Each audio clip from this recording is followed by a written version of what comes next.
Hey, my name's Ayoka, and welcome to this episode of Mindelixir. Don't mind your business, mind my podcast, Mindelixir.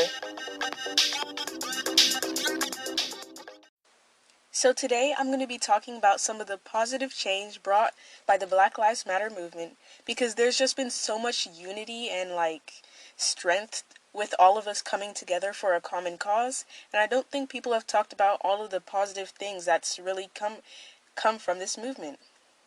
So first of all, let's talk about the kind of catalysts, the ones who sparked, the deaths that sparked this movement, sort of. So Breonna Taylor, she was an EMT, and basically early in the morning, the police busted into her and her boyfriend's home with a battering ram, and she was shot multiple times. And the police said that they only fired because Breonna Taylor's boyfriend shot. But imagine if you just heard a loud sound in the middle of the morning and someone busted in. What would you think? I know I would think it was intruders. And he had a gun, and her boyfriend said that he was shooting in self-defense. They didn't know who it was. So yeah. And basically the police were there. It was this botched drug raid. Yeah. And Breonna Taylor, she was shot 8 times and killed. So that was just very upsetting to hear that. And basically, there's this new law called Breonna Taylor's Law, and it bans no-knock warrants, no-knock warrants are basically this type of warrant, which means the police, they don't have to announce themselves before coming into the house. So basically now, the Louisville police, they will have to knock on the door and announce themselves clearly, loudly, so that you can hear. They have to announce themselves as having a warrant. And also another thing they started was that officers, they must have a body camera, or they have to turn it on at least 5 minutes before the execution of that search warrant, so that you have to have the incident recorded, because some of these officers be turning off their body cameras, and that's when all things get a little crazy. And then we all know Derek Chauvin, however you pronounce that scoundrel's name. He was the police officer that murdered George Floyd by literally kneeling on his neck, literally choking him to death. And he was arrested and sent to prison. And for the people saying, well, George Floyd was resisting, well, he had a criminal history. Well, here's the thing. Cops, they aren't supposed to kill guilty people either. So, yeah. Not sure why that happened. But anyway, it's so much more complicated than that. You can't really just simplify it to a few people. But whether or not you believe these deaths were racially motivated, the Black Lives Matter movement, it's still bringing up a whole bunch of conversations that need to be had, and bringing up a whole bunch of things that it's just really helping us change. For example, racist statues are being brought down, taken down, and I love it. I love to see it. And something I really liked was this guy, Edward Colston. There was a statue of him, and basically he was dumped in the very harbor where his slave ships had once docked. And that was just the sweet irony of that. And lots of racist Confederate statues are being taken down. And I'm wondering why we even had these statues up in the first place. Why did we have these racist statues up? What? What? And some people are complaining about it. They're saying, well, that's our history. Don't put it down. Southern pride. I hate it. No, just take those statues down as they should be taken down. They shouldn't even have been there in the first place. So that's good. Also, I know that a lot of racist students are getting exposed, as they should be, because their actions need to be called out before it gets any worse. Sky Jackson, she was exposing racist students. And it's better for someone to be exposed for being racist now before they go and become a doctor and start doing all that medical racism. If you don't know what medical racism is, you can look that up. And some of these kids, I'm looking at on Instagram and seeing these kids that are getting exposed for it, and online about these kids getting exposed. They're hella racist on their personal Snapchat and Instagram spam accounts, and I'm just shook. Some people are literally doing blackface, and it's like, dang, how did you think that was okay? How did you think that was okay? And also many movies and like some TV shows and stuff, they're being taken down and people are reconsidering these movies that some that may have romanticized racism or encouraged negative and racist stereotypes. I've also been seeing a whole lot of infographics on social media about various things like what is systemic racism, microaggressions, what's happening here and what's happening there. I feel like as a whole,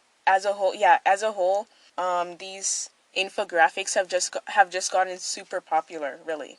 And a whole bunch of other brands and organizations, they're starting to be more transparent with the diversity and who makes up their teams, and they're starting to make room for more diversity on their team, and they're actually dropping the percentages of how many people of each race they have, and they're like, we can do better, and they're taking accountability, so that's great too. And I've noticed a lot of people have been learning about white privilege, what it is, and obviously white privilege, it doesn't mean that you haven't struggled. There may be other aspects of your life that you have struggled for, but your race, it's not going to make your life harder. You know what I mean? Even if it's not necessarily like saying, oh, you can go to college because you're white and I can't go to college because I'm black. No, it's not like that. It's just little things like having people of your race represented in the media and they're not just one-dimensional or side characters. Or maybe having dolls in your skin tone. Obviously, they've gotten a lot better with that now. But another example of white privilege would be like literally just having band-aids that come in your skin color or crayons that come in your with your skin color. Or maybe the fact that ballet shoes, literally they only had ballet shoes in the light pink color and that doesn't really look good on with brown skin or other skin tones. And cuz the ballet shoe, it's supposed to like make your legs look longer. It's supposed to accentuate or something like your figure or something like that.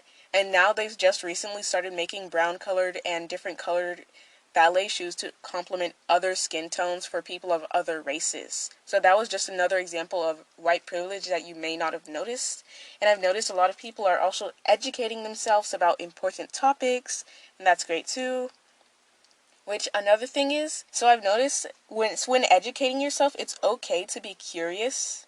And I understand that sometimes you may want a personal account from someone about something, or like an explanation of something.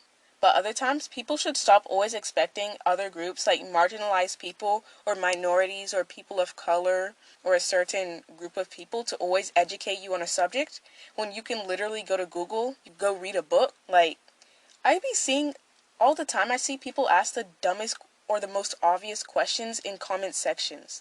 Like, seriously. People be asking, like, what is white privilege? What is systemic racism? Go look that up. It's not hard to look up what something is. You shouldn't always expect us people of color or whichever other group it is to educate you on something when you can literally go look it up. But I understand sometimes you may want a more personal account on something, but other times, Google is free. Go use it. Some people act like they don't have Google. Go look it up. It's not that hard. And also so, going off the statue type of thing and how, let's compare like how post-Holocaust Germany.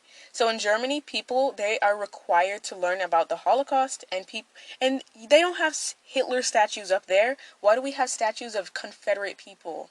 That makes no sense.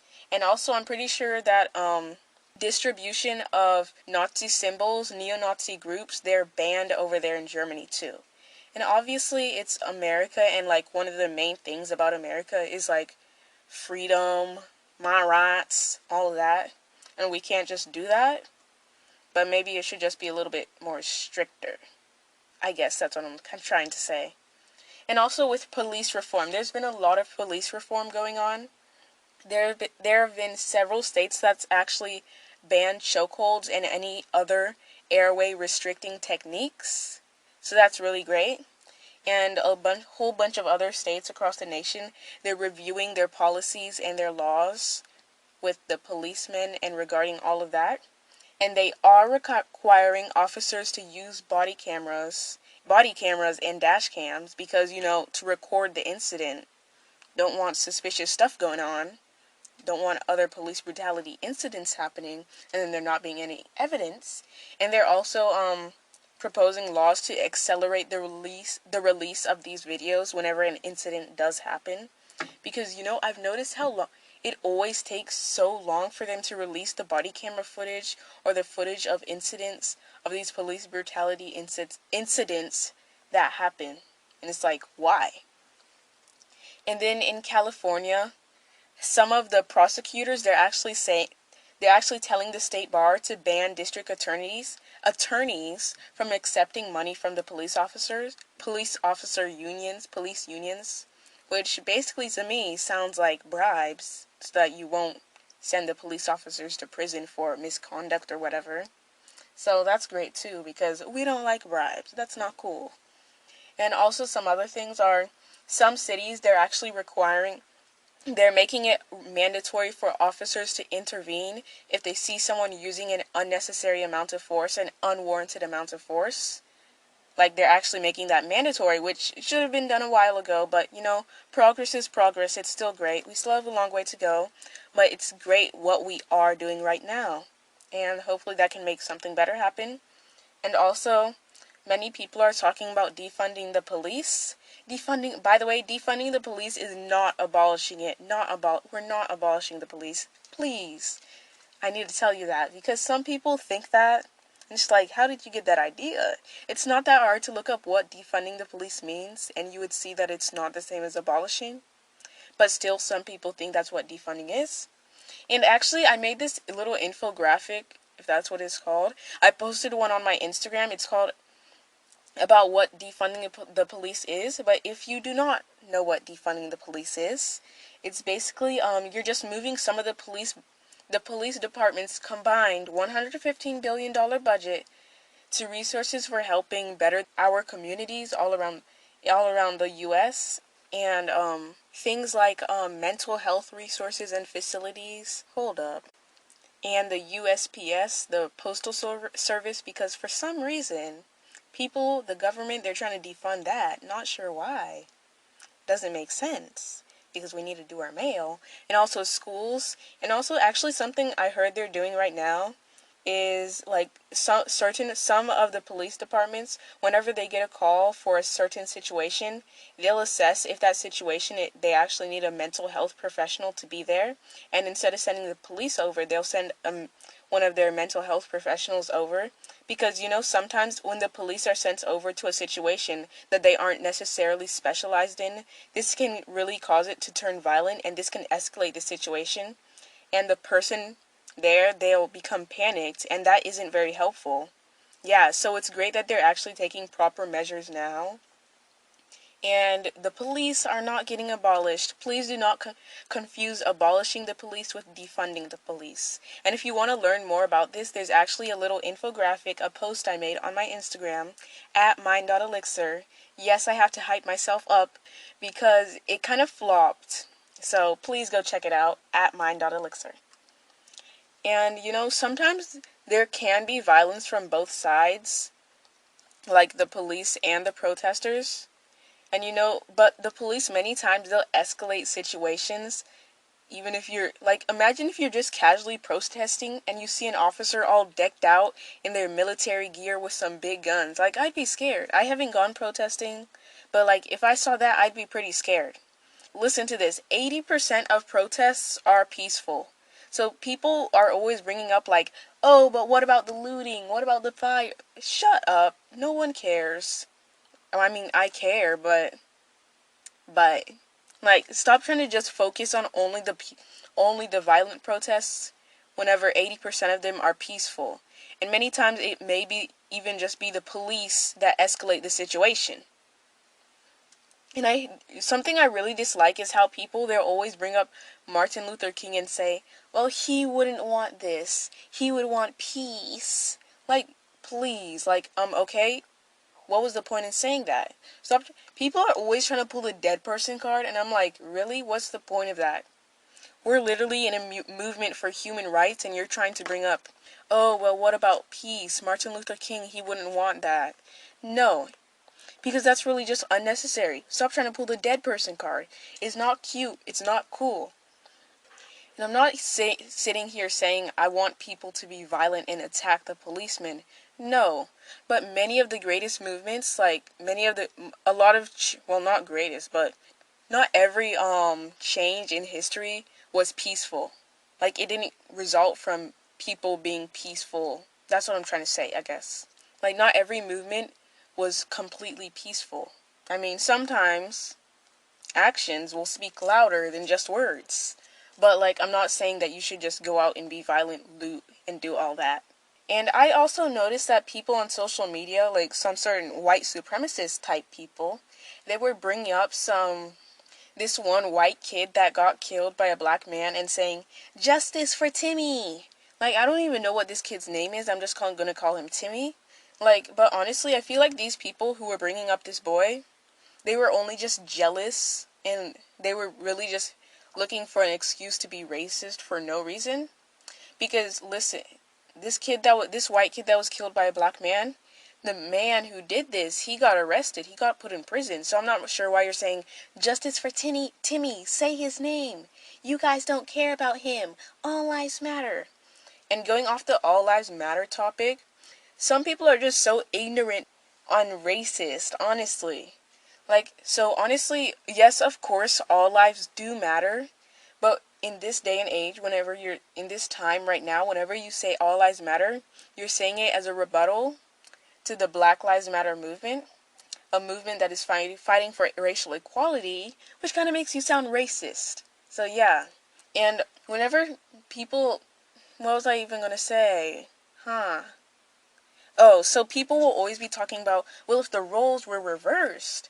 Well, it's not always about if the roles were reversed. The only reason people think the Black Lives Matter movement is racist is because the past, like, the white power movements, those were racist. They were telling people they're less than. But the Black Lives Matter movement is for human rights. It's for saying we're all equal. We're all deserving of rights. But the white power movements, like, just think about whenever someone says black power, they aren't saying you're less than me. But whenever someone says white power, they're racist, they're a white supremacist. That's the difference. And something else I disliked was how some of these pro-lifer pages, they tried to turn this thing into about them. Like, I saw some of them on Instagram under the hashtag defund the police. I saw some baby lives matter type of crap. Like, first off, it's a fetus. Second of all, why are you caring if someone else would want to have an abortion or not? Like, literally, why? Some people are literally physically unable to bear a baby, else it will kill them and the baby. Why would you want an 11-year-old that was raped to have the baby? Why? That's just cruel. And the thing is, like, pro-choicers, they aren't trying to force people to have abortions or anything. It's called pro-choice because it's about pro-choice. Like, literally, even some pro-choicers, they would never want to have an abortion themselves. They would never encourage it. They would never want to have it themselves. Pro-choice movement is literally just about the choice, whether you want to have it or not, and not inflicting on someone's personal choice. That's why it's called pro-choice and not pro-abortion. Okay, that kind of turned into a pro-choice rant. What I'm saying is, like, oh yeah, something else I noticed about the Black Lives Matter movement, I liked how if you actually ask Google or Siri, if you say, "Hey Google" or "Hey Siri," and ask it if all lives matter, it will say Black Lives Matter. And that's really cute, really nice. I mean, it's a little step. I mean, I'm not sure if that's going to make that much of a difference, but it's still nice thing to hear. And I just really hope a lot more positive change can come from this movement. You've heard all of this stuff coming before, like police reform, new laws, encouraging diversity, making room for diversity on teams. All of that is coming. So yeah, and a lot of people are having conversations with their racist relatives, exposing racist students, exposing the racism in our society. And that's great too, making room for change. So, hey, yeah, that's it. Thank you for listening to this episode of my podcast. And make sure to tag me if you're listening on Instagram at mind.elixir so that I can possibly repost it on my story. And yeah, thanks. Tell a friend about it if you like it. So yeah, and make sure to stay tuned for the next episode. Bye.